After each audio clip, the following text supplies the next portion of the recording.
تم نیکی سے پہلے برائی کی جلدی کر رہے ہو۔ اللہ سے معافی کیوں نہیں مانگتے کہ تم پر رحم کیا جائے؟ اللہ سے ڈرو، میری اطاعت کرو، حد سے گزر جانے والے بے باک لوگوں کی اطاعت سے باز آؤ، وہ ملک میں فساد پھیلا رہے ہیں اور اصلاح نہیں کرتے۔ صالح علیہ السلام نے ہود علیہ السلام کی طرح اپنی قوم کو نصیحت کی، لیکن ان ظالموں نے بھی اسی طرح کفر کیا جیسے قوم عاد نے کیا تھا۔ کہنے لگے، یہ کیسے ہو سکتا ہے کہ ہم اپنے میں سے ایک شخص کے تابع ہو جائیں؟ اس اکیلے کی اتنی زیادہ فضیلت کی آخر کیا وجہ ہے؟ ہم نہیں مان سکتے کہ ہم میں صرف اسی ایک پر اللہ کی باتیں نازل ہوتی ہیں۔ پھر وہ اس سے بھی آگے بڑھے اور اللہ کے نبی کو کھلے الفاظ میں پرلے درجے کا جھوٹا کہا، جادوگر کہا۔ پھر یہ سرکش اور کافر لوگ صالح علیہ السلام کے ساتھ ایمان لانے والے کمزور غریب لوگوں کو مخاطب کر کے کہنے لگے، کیا تم صالح پر ایمان رکھتے ہو؟ ہم تو اس کے منکر ہیں۔ اس طرح صالح علیہ السلام دن رات انہیں دعوت دیتے رہے، یہاں تک کہ یہ لوگ صالح علیہ السلام سے کہنے لگے، تم نے اور تمہارے ساتھیوں نے ہمارے اندر نحوست پھیلا رکھی ہے اور اسی لیے ہم مشکلات اور مصائب کا شکار ہیں، لہٰذا تم ہم سے دور ہو جاؤ۔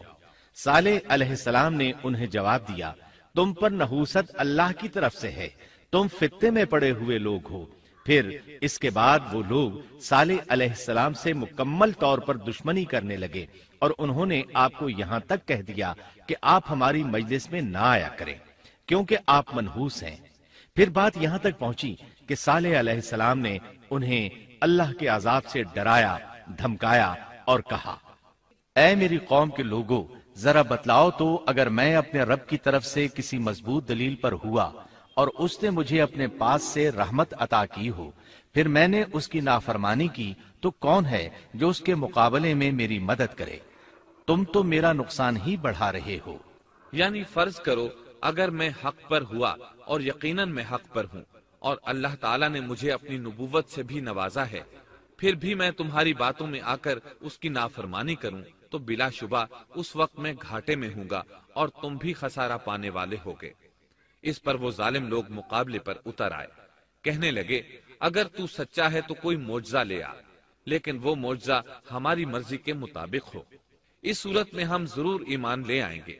آپ ایسا کریں کہ بستی کے کنارے پتھریلی چٹان میں سے دودھ دینے والی 10 ماہ کی حاملہ اونٹنی نکالیں، اس کا رنگ سرخ ہو۔ صالح علیہ السلام سے یہ مطالبہ کر کے وہ سردار لوگ ایک طرف بیٹھ گئے اور مذاق اڑانے لگے۔ ایک کہنے لگا اونٹنی 10 ماہ کی ہو، حاملہ ہو، دوسرا کہنے لگا لازمی طور پر اس کا رنگ سرخ ہو، پھر ایک تیسرا سردار بولا اس کی کھال پر بہت زیادہ اون ہو، چوتھا بولا موٹی تازی ہو، ہم نے پہلے اس قسم کی اونٹنی دیکھی نہ ہو، پانچواں بولا وہ اتنی بڑی ہو کہ اکیلی ایک دن تمام کنویں کا پانی پی جائے اور دوسرے روز ہم پئیں۔ یہ لوگ اسی طرح مذاق اڑا رہے تھے کہ صالح علیہ السلام نے ان سے کہا، اگر تمہاری مطلوبہ اونٹنی تمہیں مل جائے تو کیا تم ایمان لے آؤ گے؟ سب نے مل کر کہا، ہاں ضرور لے آئیں گے۔ صالح علیہ السلام نے فرمایا، تب تم ایک دن سب لوگوں کو جمع کر لو۔ مقررہ دن وہ لوگ جمع ہو گئے۔ ان کی موجودگی میں صالح علیہ السلام نے اللہ سے دعا کی، زمین پر زلزلہ طاری ہوا، ان کی آنکھوں کے سامنے چٹان پھٹی اور اس سے بالکل ویسی ہی اونٹنی نکلی جیسا کہ ان کا مطالبہ تھا۔ انہوں نے اپنی زندگی میں ایسی اونٹنی کبھی نہیں دیکھی تھی، اس میں وہ تمام صفات موجود تھیں جن کا ذکر ان لوگوں نے کیا تھا۔ اللہ تعالیٰ صالح علیہ السلام کی زبانی سورہ ہود آیت 64 میں فرماتے ہیں، اے میری قوم، یہ اللہ کی بھیجی ہوئی اونٹنی ہے، یہ تمہارے لیے ایک معجزہ ہے، اب تم اسے اللہ کی زمین میں کھاتی ہوئی چھوڑ دو اور اسے کسی طرح کی تکلیف نہ پہنچاؤ، ورنہ فوری عذاب تمہیں آ پکڑے گا۔ اس اونٹنی کو چونکہ کسی اونٹنی نے جنم نہیں دیا تھا، اس لیے اس کو ناقۃ اللہ یعنی اللہ کی اونٹنی کہا گیا۔ پھر صالح علیہ السلام نے فرمایا، لوگو سن لو، ایک دن یہ اونٹنی پانی پیے گی، ایک دن تم پیو گے، تم میں سے کوئی اسے تکلیف نہ پہنچائے، ورنہ اللہ کا بدترین عذاب تم پر نازل ہوگا۔ سورۃ القمر میں اللہ فرماتے ہیں، بے شک ہم اونٹنی کو ان کے لیے آزمائش بنا کر بھیج رہے ہیں، تم صبر کے ساتھ ان کے انجام کا انتظار کرو۔ اس نشانی کے ظہور کے بعد اللہ تعالیٰ نے صالح علیہ السلام کو مخاطب کر کے فرمایا، تم اب دیکھتے رہو کہ ان کا انجام کیا ہوتا ہے، ان کی سختیوں پر صبر کرو۔ ان سے کہہ دو کہ پانی پر ایک دن ان کا اختیار ہوگا اور ایک دن اس اونٹنی کا، خبردار کوئی زیادتی نہ کرے اور اس اونٹنی کو پانی پینے سے نہ روکے۔ سورۃ الشمس میں اللہ تعالیٰ فرماتے ہیں کہ ان سے اللہ کے رسول نے فرما دیا تھا کہ اللہ کی اونٹنی کی اور اس کے پانی پینے کی باری کی حفاظت کرو، یعنی اسے نہ تو پانی پینے سے روکو اور نہ ہی اسے کوئی تکلیف پہنچاؤ۔ اس معجزے کو دیکھ کر لوگ دو گروہوں میں بٹ گئے۔ بہت کم لوگوں نے صالح علیہ السلام کی پیروی کی، ان پر ایمان لائے، جبکہ اکثر لوگ پھر بھی اپنے کفر پر ڈٹے رہے۔ اللہ تعالیٰ فرماتے ہیں، ان لوگوں نے خود معجزے کا مطالبہ کیا تھا، لیکن اس کو اپنی آنکھوں سے دیکھنے کے باوجود ظلم پر اڑے رہے اور کفر پر اصرار کرتے رہے۔ سورۃ الحجر آیت 81 میں اللہ فرماتے ہیں، اور انہیں ہم نے اپنی نشانیاں بھی عطا فرمائی تھیں، لیکن پھر بھی وہ ان سے گردن موڑنے والے ہی رہے۔ اسی طرح سورہ بنی اسرائیل میں اللہ تعالیٰ فرماتے ہیں، ہم نے قوم سمود کو نشان کے طور پر اونٹنی عطا فرمائی تھی، لیکن انہوں نے اس پر ظلم کیا۔ بلا شبہ وہ ایک واضح نشانی تھی، کوئی شخص یہ نہیں کہہ سکتا تھا کہ جادوگروں نے اسے پیدا کیا ہے۔ وہ اونٹنی ان میں موجود رہی، ان کے علاقے میں جہاں چاہتی چرتی، جب کنویں پر پانی پینے جاتی تو سارا پانی پی جاتی، وہ لوگ اس کا دودھ پیتے، دودھ سب کے لیے کافی ہو جاتا۔ ان کی آنکھوں کے سامنے اس نے ایک بچے کو جنم دیا، وہ شکل صورت میں بالکل اپنی ماں جیسا تھا، لوگ اسے دیکھ کر تعجب کرتے۔ بچہ اونٹنی کے ساتھ رہتا، یہ ایک واضح نشانی تھی، اس پر جادو کا گمان کیا ہی نہیں جا سکتا تھا۔ وہ اونٹنی ایک عرصے تک ان لوگوں میں رہی۔ اللہ فرماتے ہیں، ہم نے قوم سمود کو بطور نشان کے ایک اونٹنی دی تھی، لیکن انہوں نے اس پر ظلم کیا، حالانکہ یہ نشانیاں ہم لوگوں کو ڈرانے کے لیے ہی بھیجتے ہیں۔ وہ لوگ اس اونٹنی کو دیکھ کر متعجب ضرور ہوئے، لیکن ایمان پھر بھی بہت کم لوگ لائے، حالانکہ اس نشانی کے بعد انہیں چاہیے تھا ایمان لے آئیں۔ پھر ایک دن قوم کے سرداروں نے مشورہ کیا کہ اگر ہم نے صالح کو اسی طرح چھوڑ دیا تو کہیں لوگ ہمیں نہ چھوڑ دیں اور صالح کے پیروکار بن جائیں۔ اس اونٹنی نے تو ہمیں مصیبت میں ڈال دیا ہے، ہم پورا ایک دن پانی کو چھو بھی نہیں سکتے، کیونکہ یہ سارا دن پانی پیتی رہتی ہے۔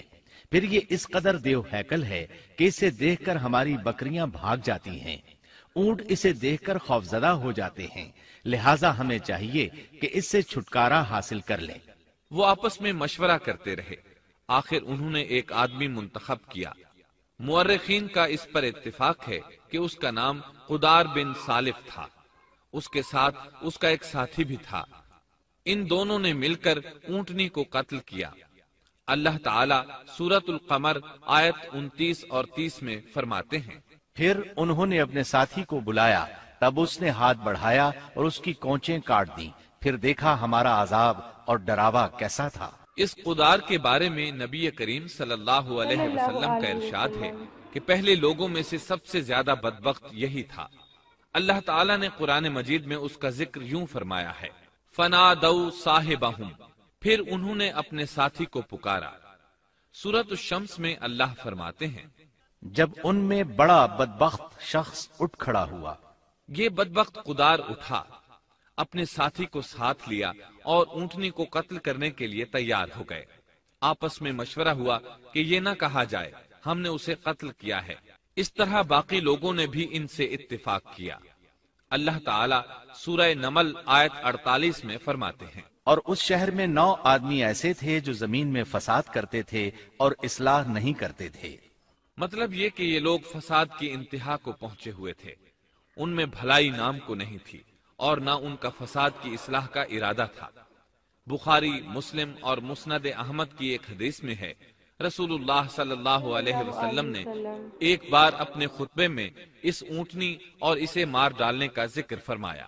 آیت اذم بعثا اشقاہا کی تلاوت کرتے ہوئے فرمایا کہ جیسے ابو زمعہ تھا، اسی جیسا یہ شخص بھی اپنی قوم میں عزیز، دلیر اور بڑا آدمی تھا۔ تمام لوگوں نے اس بدبخت کے ساتھ عہد کیا اور اسے یقین دہانی کرائی کہ اگر تمہارے ساتھ کسی نے برائی کا ارادہ کیا تو تمام قوم تمہاری حمایت میں اٹھ کھڑی ہوگی۔ اس یقین دہانی کے بعد یہ بدبخت اونٹنی کے انتظار میں بیٹھ گئے۔ اونٹنی پہاڑ کی طرف سے آتی تھی اور پانی پی کر واپس چلی جاتی تھی، یہی اس کا معمول تھا۔ جب ان لوگوں نے چٹان سے اونٹنی کو نکلتے دیکھا تو اچانک حملہ کرنے کے لیے آگے بڑھے، لیکن اس کا جثہ دیکھ کر خوفزدہ ہو گئے، الٹے پاؤں بھاگے۔ بدبخت قدار نے اپنے ساتھیوں کی یہ حالت دیکھی تو ہنس پڑا اور آگے بڑھ کر اونٹنی کی ران میں تیر مارا۔ اس سے اونٹنی کی ران کی ہڈی ٹوٹ گئی اور وہ نیچے گر گئی۔ پھر اس ظالم نے اپنے ساتھیوں کو آواز دی اور آگے بڑھ کر اونٹنی کی کونچیں کاٹ دی۔ سورۃ الشمس میں اللہ تعالیٰ فرماتے ہیں، ان لوگوں نے اپنے پیغمبر کو جھوٹا سمجھ کر اس اونٹنی کی کونچیں کاٹ دیں، پس ان کے رب نے ان کے گناہوں کے باعث ان پر ہلاکت ڈالی اور پھر ہلاکت کو عام کر دیا اور اس بستی کو برباد کر دیا۔ اونٹنی کی کونچیں کاٹ دیے جانے کے بارے میں اللہ تعالیٰ ایک دوسرے مقام پر فرماتے ہیں کہ پس انہوں نے اونٹنی کو مار ڈالا اور اپنے پروردگار کے حکم سے سرتابی کی اور کہنے لگے، اے صالح، جن عذابوں سے تو ہمیں دھمکاتا رہتا تھا، اگر تو واقعی پیغمبر ہے تو ان عذابوں کو ہم پر نازل کرا دے۔ اونٹنی پر حملہ ہوتے ہی اس کا بچہ بھاگ نکلا تھا۔ وہ پہاڑ کی چوٹی پر چڑھ گیا، 3 مرتبہ بلبلایا۔ یہ بدبخت اس کے پیچھے بھاگے اور آخر اسے بھی قتل کر دیا۔ پھر تمام بستی والے جمع ہوئے، اونٹنی اور اس کے بچے کا گوشت تیار کیا اور مزے کے ساتھ اس کو کھایا۔ اس جرم میں ان سب نے شرکت کی، البتہ جو لوگ صالح علیہ السلام پر ایمان لے آئے تھے وہ الگ تھلگ رہے۔ صالح علیہ السلام کو جب یہ خبر ملی تو وہ گھبرائے ہوئے اونٹنی کے پاس پہنچے۔ اونٹنی بے جان پڑی تھی، اس کا بچہ بھی بے جان تھا۔ لوگ ان کے گرد جمع تھے اور ان کا گوشت کھا رہے تھے۔ اس وقت صالح علیہ السلام نے ان سے کہا، اس پر صالح نے کہا کہ اچھا تم 3 دن تک اپنے گھروں میں رہ سہ لو، یہ وعدہ جھوٹا نہیں ہے۔ مطلب یہ کہ تمہیں صرف 3 دن کی مہلت ہے، اس کے بعد تم سب کے سب ہلاک کیے جاؤ گے۔ وہ صالح علیہ السلام کی بات کو رد کرتے ہوئے انہیں دھمکیاں دینے لگے کہ جن عذابوں کا تو ہم سے وعدہ کر رہا ہے، اگر تو سچا ہے تو ان کو ہم پر نازل کر دے۔ اس کے بعد وہ جمع ہو کر مشورہ کرنے لگے کہ آج رات صالح کو بھی مار ڈالو۔ ان کے اس مشورے کے بارے میں اللہ تعالیٰ سورۃ النمل آیات 48 اور 49 میں فرماتے ہیں، اس شہر میں 9 سردار تھے، وہ زمین میں فساد پھیلاتے رہتے تھے اور اصلاح نہیں کرتے تھے۔ انہوں نے آپس میں بڑی بڑی قسمیں کھا کھا کر عہد کیا کہ رات ہی کو صالح اور اس کے گھر والوں پر چھاپا ماریں گے اور اس کے وارثوں سے صاف کہہ دیں گے کہ ہم اس کے اہل کی ہلاکت کے وقت موجود نہیں تھے اور ہم بالکل سچے ہیں۔ اب یہ لوگ صالح علیہ السلام کے گھر کی طرف چلے۔ اللہ تعالیٰ سورۃ النمل آیات 50 اور 51 میں فرماتے ہیں، اور انہوں نے ایک داؤ کھیلا، سو ہم نے بھی ایک ایسا داؤ کھیلا کہ انہیں خبر بھی نہ ہوئی۔ پھر دیکھو کہ ان کے داؤ کا کیا انجام ہوا، ہم نے انہیں اور ان کی ساری قوم کو ہلاک کر دیا۔ صالح علیہ السلام کا گھر پہاڑ کی بلندی پر تھا۔ یہ فسادی لوگ ابھی اوپر چڑھ رہے تھے کہ زمین حرکت کرنے لگی۔ ایک چٹان اوپر سے لڑھکتی ہوئی آئی اور ان تمام کو پیس کر رکھ دیا۔ ان 9 فسادی لوگوں کی ہلاکت کے ساتھ ہی اللہ کے عذاب کی ابتدا ہو چکی تھی۔ چنانچہ صالح علیہ السلام نے اپنے ساتھیوں کے ساتھ اس بستی کو چھوڑ دیا، یعنی وہ ہجر کے علاقے سے نکل گئے۔ صبح ہوئی تو لوگوں نے ایک عجیب منظر دیکھا۔ قوم سمود کے تمام لوگوں کے چہرے زرد پڑ چکے تھے، وہ سب رونے لگے کیونکہ عذاب کے آثار شروع ہو چکے تھے۔ دوسرے دن تمام لوگوں کے چہرے آگ کی طرح سرخ ہو گئے اور تیسرے دن تمام کے چہرے سیاہ ہو چکے تھے۔ اپنی یہ حالت دیکھ کر سب لوگ رونے اور چیخ پکار کرنے لگے، اپنی قبریں کھودنے لگے۔ اب انہیں یقین ہو چکا تھا کہ عذاب کا وعدہ برحق تھا۔ اللہ تعالیٰ نے انہیں پہلی قوموں کی طرح ایک قسم کا عذاب نہیں دیا تھا، جیسے قوم نوح کو صرف طوفان کے ذریعے ہلاک کیا گیا، قوم عاد کو صرف طوفانی ہوا کے ذریعے ہلاک کیا گیا، لیکن قوم سمود کو اللہ تعالیٰ نے طرح طرح کے عذابوں سے دوچار کیا، اس لیے کہ انہوں نے اپنی مطلوبہ شرط پوری ہونے کے باوجود ایمان قبول نہیں کیا تھا۔ عذاب کی ابتدا زلزلے سے ہوئی، زمین حرکت کرنے لگی۔ اس کی وجہ سے وہ لوگ اپنے گھروں میں